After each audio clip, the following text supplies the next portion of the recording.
100 days ago, I took on a challenge that would change my life more than I could ever have imagined. When I originally started, I don't think I knew quite what I was getting myself into. On May the 5th, 2024, I ran my first ever marathon with a respectable time of 3:47. After the initial high of completing the race, I knew my next big challenge had to be something even bigger. So the next logical thing for me to do was to sign up for this big race called an Ironman. I have no history of triathlon, and at the time, I didn't really know what an Ironman was. For those who don't know, an Ironman is a 3.8 kilometer swim, followed by a 180 kilometer bike ride, followed by a full marathon at the end, which is a 42.2 kilometer run. Fortunately for me, I managed to rope my friend Yusuke into joining me for the race. Yusuke is a fantastic swimmer and previously completed the Victoria 70.3, so he has a fair bit of triathlon history. My fondest training days so far have to be our long rides together, where we go and explore the great roads surrounding Vancouver.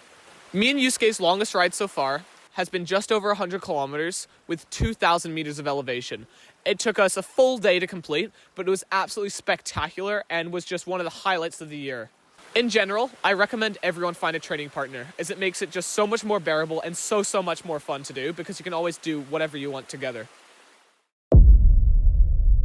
So for me, the running portion of the training has been by far the easiest part. I've been a runner for a couple years now, and I did some training on the side anyways, so it just felt really easy to get into. Personally, I really prefer longer distance runs, which just made things a whole lot easier because the Ironman is a full marathon at the end.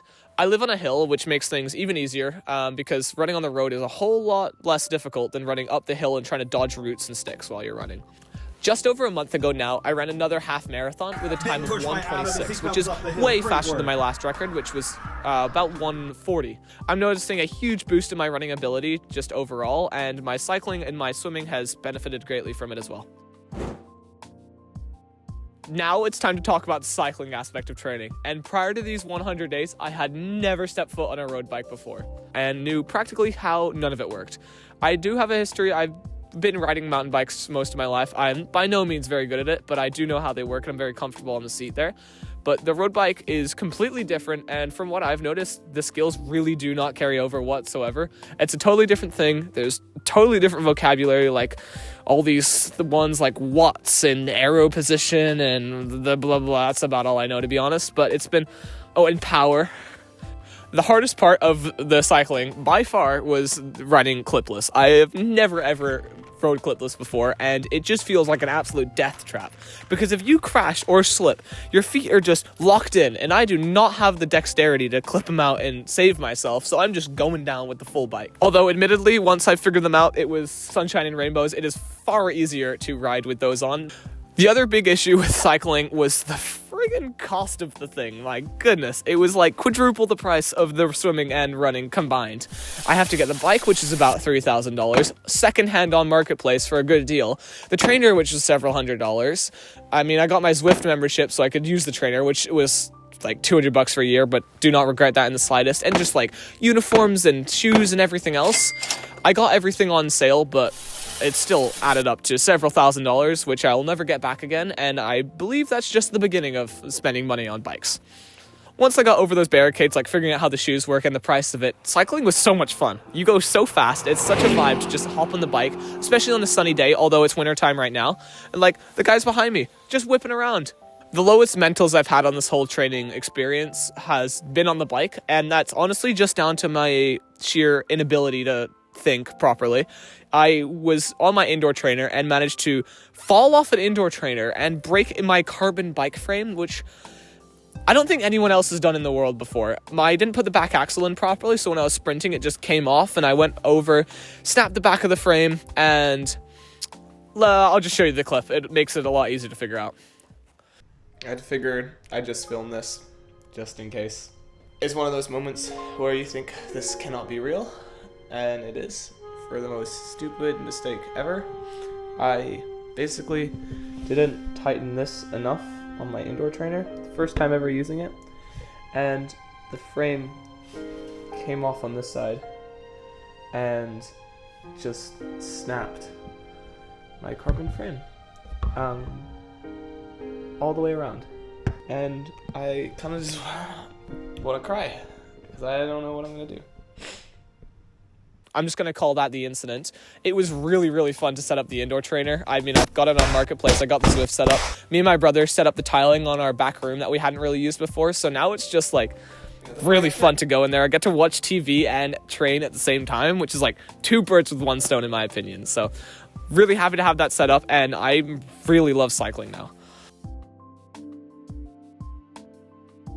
Prior to this challenge, I knew how to swim. I could swim 400 meters and I'd be pretty tired by the end of it, and that was about the first I'd ever need to swim, whether that was the summertime at the lake or swimming in a river with my friends. That was what swimming was to me, and I have basically zero history of distance swimming, so this thought of swimming almost 4 kilometers just felt practically impossible, and I remember signing up for it and realizing just how far that was. Several weeks ago, I swam 3.8 kilometers for the first time, and that meant so much to me because that let me know that I could do this race, and I was so stressed that I couldn't swim that far. Completing that just let me know that I can do that. And my time was pretty respectable too. It was like 1:20 something. Following the winter time, because it's friggin' cold out right now, my fingers are freezing filming this. I really want to get some more open water swimming in. The only time I've ever done it before, I had a whole wetsuit, was at one triathlon and one like 200 meter swim in the ocean where I had bronchitis and couldn't breathe. So it's really daunting to go back in the water again.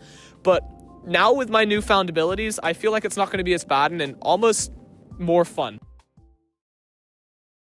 These past 100 days have completely shifted the trajectory of my life ahead. I have accomplished so much more than I thought I could ever do in such a short period of time. So it's really changed my perspective on the world and what I can do, and that I can set these big goals, and that by showing up every single day, I can move towards them and make progress. I might not make the goal that day, but I'll be one step closer. So it's really that mentality of 1% better every day. And for me, that's compounded, and I'm twice as good, even more than I was before this challenge. By showing up every day, by focusing on your goals, by just putting in your best effort each and every day, it can really change just everything about your life. And I'm very, very excited for what's to come following this challenge. I have some great races coming up. I've signed up for the Victoria 70.3 this year, which is a half Ironman. I have a standard Olympic distance triathlon in March, and I have a marathon in May. After that, it's the big day, and I'm really excited to see where I'm at. So that brings us to the end of today's video. Thanks very much for watching. I hope you all enjoyed. It's been a lot of fun to make, and a big thank you for those who have supported me both on my Instagram and my YouTube for these past 100 days. Have a great one. Thanks very much. Hey everyone, this is post-editing Adam here, and I just want to say a big thank you for watching this video all the way through. It's been a whole lot of effort to put together, and it's my first official full-length video on my Ironman. It would mean the world to me if you hit that subscribe button. I really want to grow this channel to 1,000 subscribers. And please leave a comment if there's anything you want to see from me, any questions or stuff you want to see in a future video. I'd love to hear from you. That's all. Thanks for watching.